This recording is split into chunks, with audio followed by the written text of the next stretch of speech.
Chapter 2 The Wall.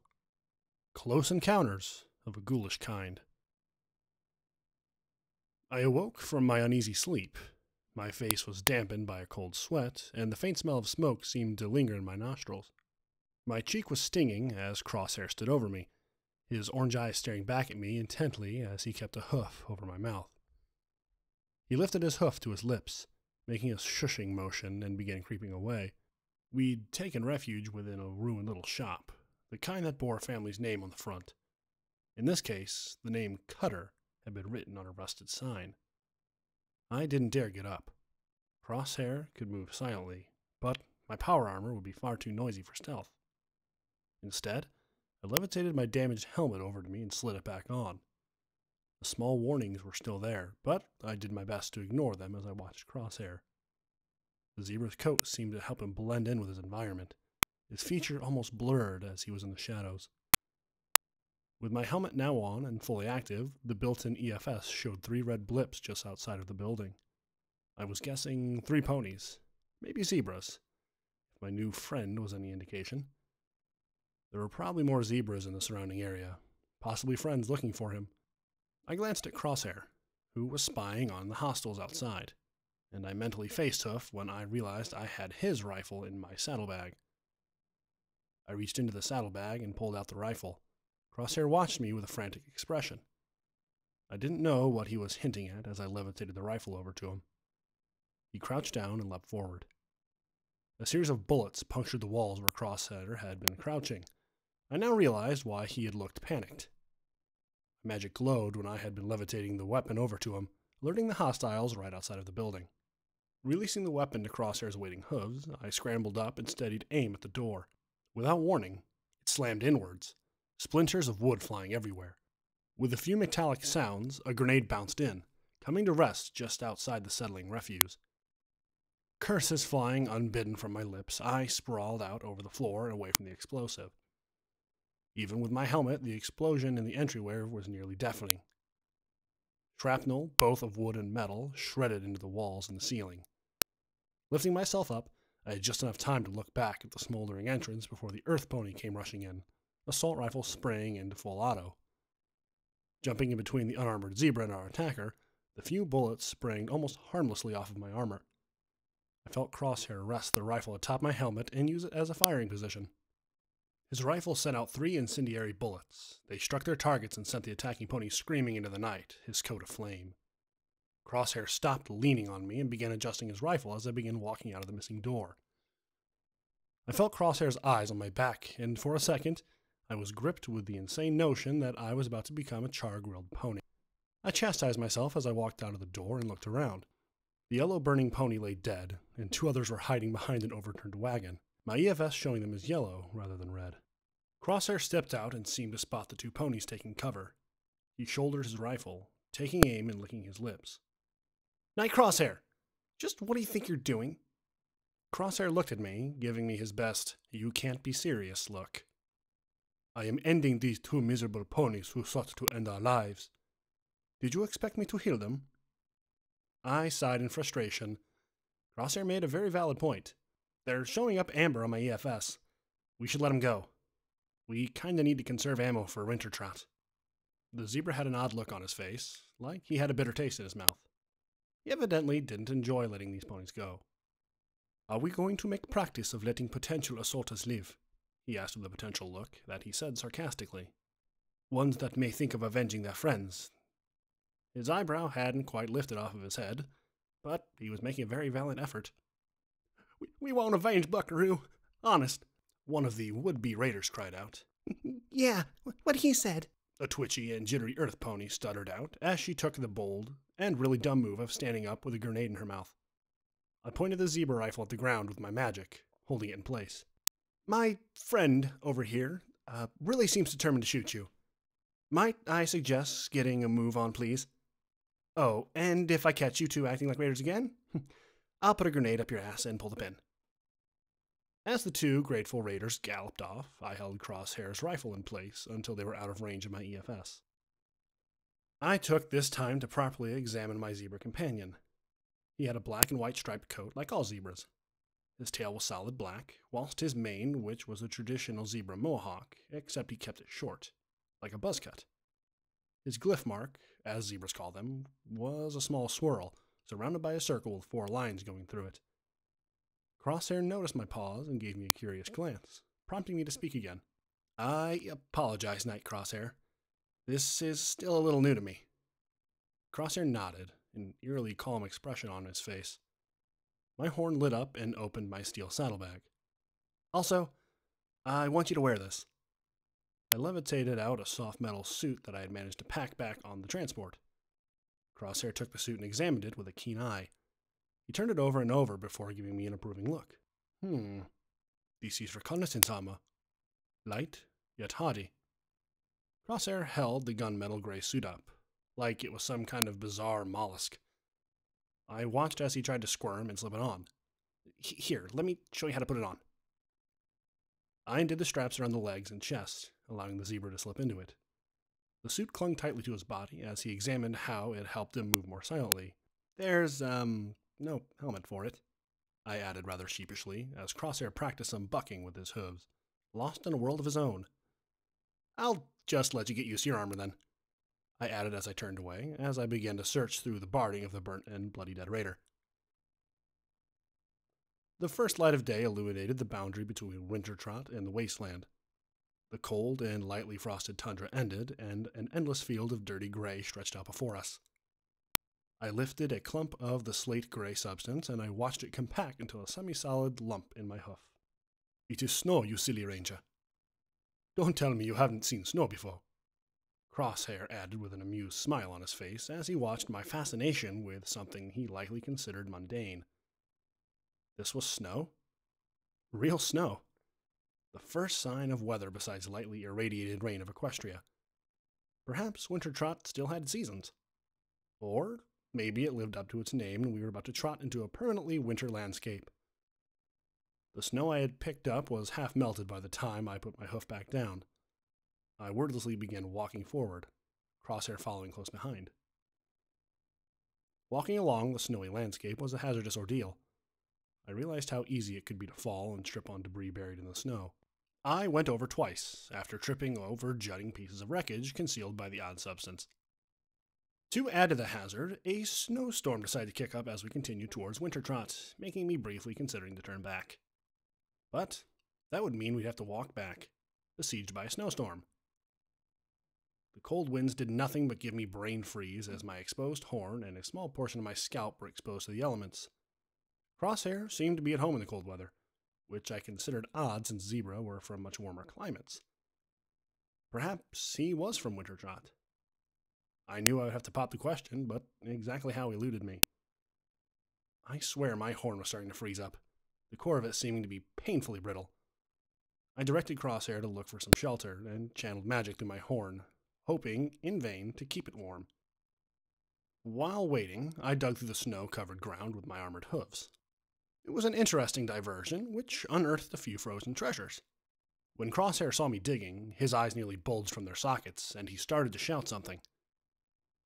I didn't hear what he said as my vision went black and the ground beneath me exploded, sending me skywards. I ragdolled through the air, my eardrums ringing as they landed painfully on my chest. The soothing sensation of my suit auto-applying Medex dulled my painful ribs and let me focus on what was happening. My helmet's display was white, becoming clear again as it rebooted. Red hostile blips began appearing on my EFS. I got back up on my hooves, and I watched a mound of snow move towards me with incredible speed. The mound burst open, revealing what I thought was a very large and really angry white yaguai. It howled as it lunged at me, thick saliva flying from its face as it bounded towards me. My grenade machine gun roared to life, peppering the area with grenades. I felt the explosives detonate and send up clouds of snow, obscuring my opponent. I halted my barrage after the 5th grenade and found the white terror was still coming at me, its yellowed eyes and pinprick pupils glaring at me. I lifted my magi drill and let it speed up as I galloped at my attacker. The beast snarled and swung at me with frightening speed. Its thick claws cleaved away most of my shoulder pauldron, and his teeth latched onto the side of the barrel of my machine gun. I panicked as I tried to pull free and felt the snow-white creature lift me into the air with a great retch of its head. In my stressed state, I fired my grenade machine gun. The explosive shell hit the teeth in the barrel's length, blowing the weapon and monster away from me in different directions. The explosion bent my armor into my side, warping the metal and shifting my still broken ribs. My shoulder inside ached horrendously, and I screeched silently with pain. The monster stumbled back, holding its mangled jaw. Through the haze of pain, I saw an opportunity to kill my attacker, and fired my missile launcher. To my surprise and frustration, however, it dove into the snow and vanished, the missile striking the ground several feet behind where it had just been, sending up a cloud of dirtied snow. I could make out some vague lumps moving in the snowstorm, so I staggered towards them, limping on my injured left legs.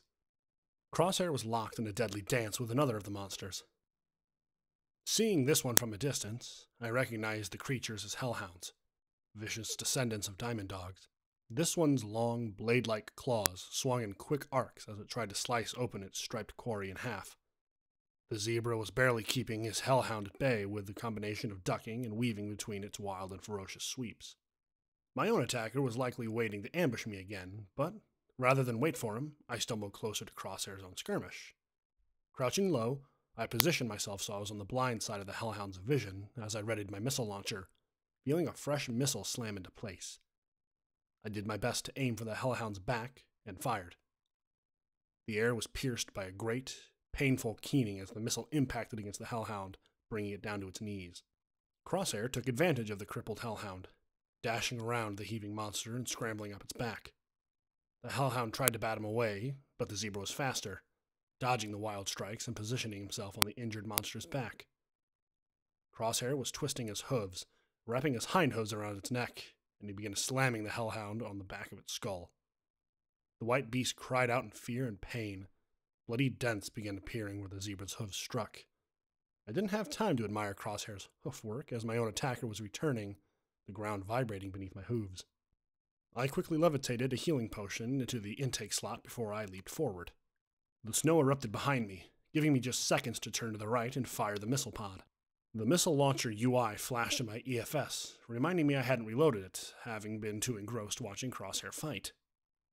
As the potion worked through my body, the ringing in my ears gave way to a strange wail. My hearing came back with a pop, just in time for the hellhound to howl loudly enough to set my ears ringing again. Then it bounded forward. I threw myself into a desperate roll to the left and powered on my magi drill. The purple magic bled off the weapon in a violent twist of arcane fury. The sudden flash of purple made the hellhound pause and give me what I presumed was a confused look. I lunged forward, hoof raised so I could drive it into the chest of the white hellhound. Claw met drill as the beast tried to block the blow. An audible crack made the hellhound noticeably wince and stagger back, clasping its right paw. I admit, I was surprised when I saw the blood that wasn't mine ooze from the hellhound's paw. My drill had actually managed to damage the hellhound's claw, a material that could cut through steel ranger armor. I let a smile creep upon my face as I charged the hellhound once more, actually leaping on him as I aimed my magi drill at his chest. The hellhound wasn't quick enough to block my second strike. Evidently, a cracked claw was extremely debilitating. The magi drill tunneled through the hellhound's other paw and began burrowing into its chest.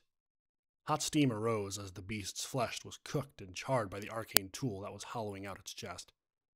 The hellhound gave one last gurgle as it fell onto its back and lay still. I panted, adrenaline beginning to fail me as the battle ended. I climbed off of the fallen hellhound and looked for Crosshair, wondering where he might have gotten off to. We moved on, looking like a nearly scrapped Protect-A-Pony and a battered Franken-Zebra. Crosshair walked slowly and deliberately, testing the snow in front of his for any more hidden traps. Crosshair had wrapped himself in 2 new fur coats from the hellhounds we barely managed to kill earlier. I walked a few paces behind him, shivering as the cold wind and radioactive snow assaulted my left side. The gaping hole in my armor had barely closed with what little scrap metal we had managed to scrounge up. I began to slow, my eyes drifting upwards at the sight before us. From afar, it had looked much smaller. Now I stood in its vast shadow, Crosshair behind me. He was ignoring the misshapen miracle of nature and architecture before us, and scanning every window and rooftop from the surrounding ruins. Before us stood what could only be described as a slab. A slab of ice, steel, concrete and iron, a testament to pony engineering and ingenuity. In front of us was the vast white wall of Wintertrot, frozen in what must have been at least 3 meters of solid blue ice, coated in an ever-constant coating of snow. Snow came crashing down far to the west of us, a vertical avalanche that could easily bury Crosshair and myself in the matter of seconds. There was one entrance, a large hole where a massive gate must have stood. Abandoned carriages and wagons littered the road into the tunnel. We passed around the frozen steel chassis and made our way into the entrance. As we passed beneath it, I felt truly small and inconsequential. The whole wall seemed to be pressing down on me. I knew it was paranoid for me to think like that, but the wall really did feel oppressive, and the fact that it was surrounding us on almost all sides didn't help matters at all. The roof of the tunnel we passed through was utterly black, except for the wall of red blips above us. "Night, Crosshair. The roof is full of hostiles," I whispered, doing my best to keep my voice low. Crosshair glanced up and squinted as if he could see through the impenetrable darkness above us. "Elder Inkwell, it would be wise if we stayed quiet and moved quickly. I fear a brood of bloodwings has taken roost here." Crosshair walked much more softly. His hooves barely ruffled the coating of snow and ice beneath us. "Fortunately for us, they sleep deeply in the cold, almost like hibernation." I sighed in relief, knowing that at least we had a better chance of it going undetected this time. My armored hooves made trying to walk quietly a very bad joke, but I could keep the noise down if I went especially slow. Instead, I continued at a brisk pace, hoping the daylight hours would deter any bloodwings from trying to make a snack out of us. We made it halfway through the tunnel when Crosshair suddenly looked back at me. An expression of horror was written upon his face, sending me into a panicked standstill.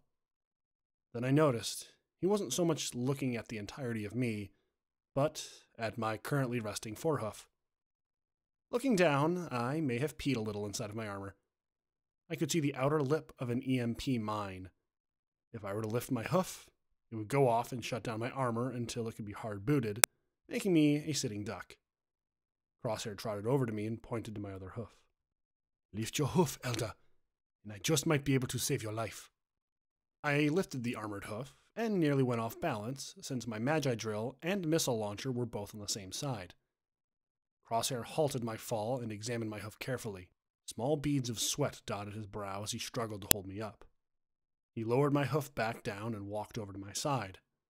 Before I could voice my protests, Crosshair was going through my saddlebag, pulling out a small pair of wire cutters and a needle. When I had picked those up, I really couldn't remember. Maybe I picked them up at the Cutter family shop. "Lift your hoof as soon as I tell you to, Elder. Otherwise, you're going to have to get out of your power armor in about 3 seconds. I nodded, feeling myself shake a little nervously. He bent low, using the pliers in his mouth to pull at the mine's casing. As he pulled, the mine almost slid out from under my hoof. Luckily, the zebra had used one of his own hooves to stop the mine. The zebra ranger spit out the pliers and began toying with the needle, trying to get it to sit right in his mouth. Watching Crosshair fumble with the needle gave me an appreciation for hoof knitting that I hadn't had before. He placed his left hoof against my own, pushing against it.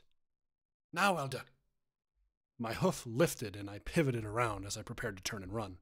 The first warning beep filled me with dread, right before it was abruptly cut off. I looked back and much to my relief, the mine hadn't simply delayed its detonation for dramatic effect. Crosshair had placed his own hooves on the mine to keep it from sliding or moving, and used the needle in his mouth to mouth the small trigger inside, disabling the mine. I let out a sigh of relief and lifted the mine with my telekinesis, loading the explosive device into my saddlebag.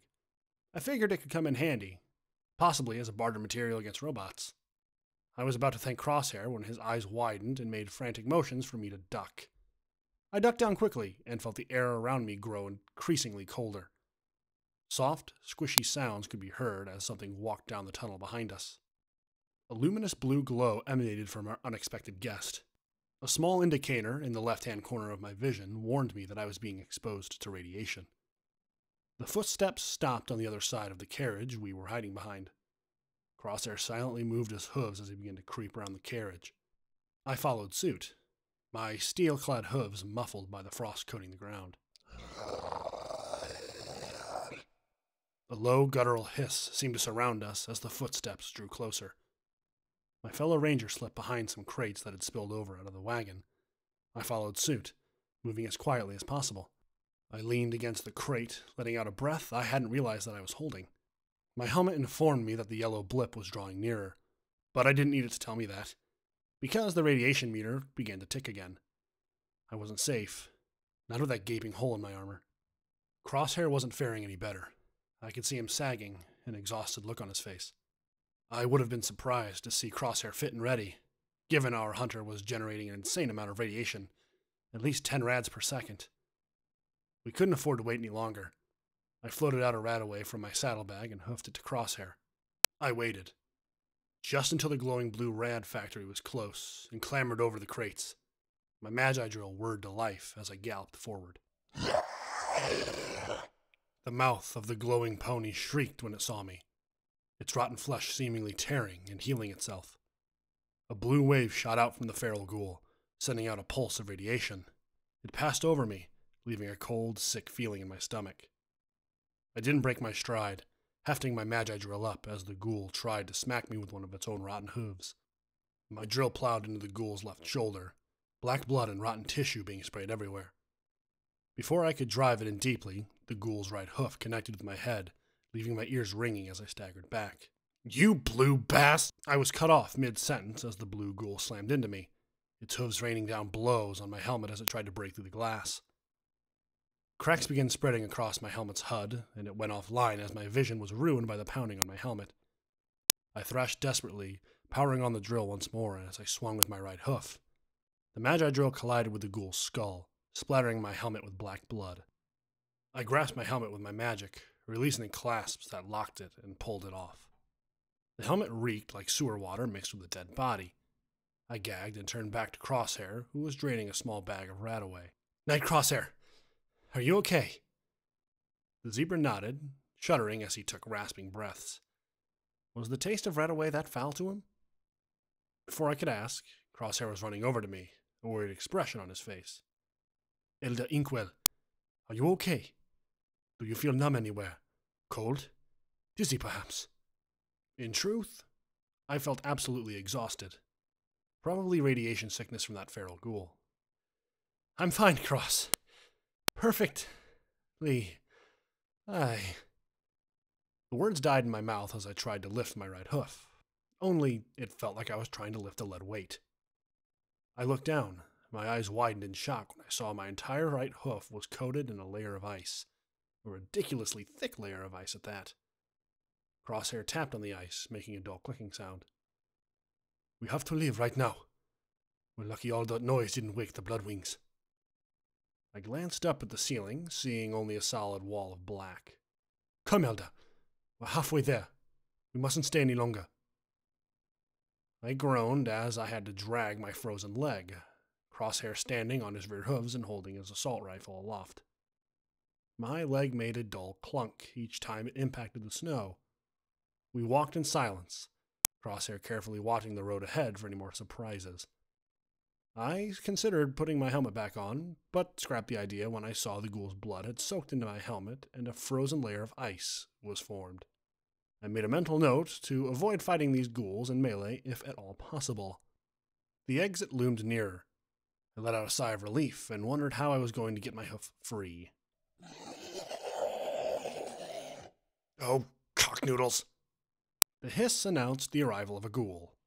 Thankfully, of the non-glowing variety. Ghouls began to gallop at us, some pulling themselves out of rusted wrecks, and others trying to claw after us or gnash uselessly as their frozen bodies slowed or trapped them. I gave up any pretense of trying to escape quietly and armed my missile launcher. Crosshair was defending us from charging ghouls. His incendiary rounds were setting them ablaze. I noted that some of the ghouls were keeping their distance, merely hissing and spitting as clouds of blue gas seeped from their misshapen mouths. "Elder, keep moving! If you stand still, your hooves will be frozen." As Crosshair shouted to me, I saw a Pegasus ghoul swoop down at Crosshair. "Cross! Above you!" The ghoul was quicker than the zebra, sinking its foul teeth into its right shoulder. I wasted no time, firing my missile into the nearest group of the ghouls and began hobbling over to my fellow ranger. I nearly tripped as I approached and swung my frozen hoof, sending the Pegasus Ghoul screeching and hissing into an overturned carriage. I grunted as I lifted Crosshair with my magic, placing him on my back, and began lumbering towards the exit, my frozen hoof straining. The feral ghouls continued to pounce on us and slow us down. Their teeth were ineffective against my armor, and Crosshair fortunately was able to swat away most of them that tried to cling and bite us. Still, 2 of them had managed to get a grip, one on my tail, and another was gnawing ineffectively on my rear leg armor. My hooves heavy, I dragged us outside of the tunnel. Crosshair staggered off my back, preparing to take down the ghouls with his bare hooves. Looking into the tunnel, I could see an eerie blue glow of dozens of eyes. Hungry feral ghouls were ready to pursue us into the city. I looked around in a panic, searching for some way that I could halt the approach of the ghoul horde. "The tunnel! Close the tunnel!" Crosshair bellowed at me, whilst delivering a good buck to the ghoul's face, caving it in. I aimed at the tunnel and fired. Unfortunately, it was severely inaccurate without any sort of targeting spell. The missile soared into the air, illuminating the dark passage and the bodies of hundreds of bloodwings. The horrible screeching filled our ears as the bloodwings awoke. The beating of their wings was near deafening. I panicked and backed up, tripping over my frozen leg in the process. I fumbled with my magic, trying to load another missile, succeeding in temporarily jamming it. "Celestia, damn this weapon!" I cursed as I cleared the missile launcher's barrel and reloaded it. Crosshair was firing his zebra rifle, trying desperately to hold off the charging ghouls, the swarm of bloodwings acting as a shield for the frost-breathing zombie ponies. Boom. The missile landed a direct hit above the tunnel, sending a large chunk of ice cascading down. With a dull clunk from my saddlebag's ammo feed, it loaded another missile into the weapons system. I let this one loose near where the first had hit, sending more ice tumbling and large spider cracks up the frozen wall. "One more, I think," Crosshair called out. His zebra rifle lay discarded, and he had resorted to using an assault rifle that we got from Buckaroo. I nodded in agreement and aimed for the large crack in the wall. The missile launcher roared as it sent out another explosive missile. The projectile smoking trail followed as it made contact with the wall. We got the desired results, as slabs of ice, rock, and snow thunderously fell in the tunnel's entrance, burying it under a giant pile of rubble. "There is no turning back now, Elder. The nearest exit from here is all the way on the eastern side of the city." I nodded dumbly, still admiring the ruined carriage tunnel. "Come now, Elder. We must find shelter." Before us lay mighty skyscrapers and industrial buildings. Streets choked the old carriages and skywagons. The whole road was blocked off by a collapsed office building. I let Crosshair lead the way as we took our first steps into Wintertrot. The buildings around us were blurred as the heavy winds and snowfall began to kick up. They grew out of the surrounding blurry landscape, like gray monsters. I approached one frozen door and tried to buck it open. Crosshair face-hoofed as I fell forward. The ice easily resisted my attack. "Elder Inkwell, it is not wise to make unnecessary noise. You might attract something." Crosshair's voice was muted by the howling wind, but still audible. "We've taken on Wintertrot ghouls and snowhounds, Crosshair. What the hell could be more dangerous than those abominations?" Crosshair's orange eyes stared at me for a moment. That went on far too long. His eyes had a glazed look, and he finally replied, "You will see soon enough, Elder." The cryptic message was made worse by the finality in his voice. He began walking again, and I trotted after, not wanting to get separated. Our journey into the city finally led us to a building with a way in. Someone had blown a hole in the side of an old diner, evidence suggesting it was an old wound on the structure's frozen facade. We made our way inside, and found the snow-covered interior was at least marginally better than being out in the snow. Crosshair seemed to blend in with the gray, snow-covered room as he disappeared into the shadows. I made my way toward the back rooms and found myself in what looked like an old staff room, complete with lockers and a coffee machine in the corner. The greedy little pony inside of me rubbed his hooves together in anticipation as I began to loot the cupboards. I found a box of Apple Bomb cereal, a box of Instamash, Just Add Water, 6 cans of beans, and a bizarre product called the TIT Instant Meals. I turned to leave and instead saw Crosshair enter, dragging a dirty old mattress into the room. Where the hell did you find that thing, Crosshair? I found it upstairs, Elder. It is better we sleep down here, however. The floors were terribly exposed to the elements. Crosshair put the mattress over a wider patch of floor, close to a set of worktops. Elder, you should rest for now. I will take the first watch. My body eagerly complied as I trudged over and stepped out of my heavy and partially frozen armor before collapsing on the reasonably soft mattress. The heavy hoof falls awoke me from my slumber. The wind outside had stopped howling, which probably meant the snow had as well. Whoever was outside of our room sounded much larger than a regular pony, but those were definitely hooves I heard on the other side of the room. The hooves paused outside of the door. I glanced down the room and noticed Crosshair's absence. The door shifted forward as the pony on the other side opened the door with excessive brute force. A large head poked into the room, its huge nostrils flaring as it sniffed. It glanced at the mattress on the floor and saw me. I found you. Footnote. Level up. Inkwell. Level 2. New perk added. No pain, no gain. You gain 25% more experience when crippled, and your DT is permanently increased by 2. Crosshair. Level up. Level 1. New perk added. Rifle Enthusiast. You're good with rifles, and can zoom in further and have increased accuracy with any rifle, but only when standing on 2 hooves.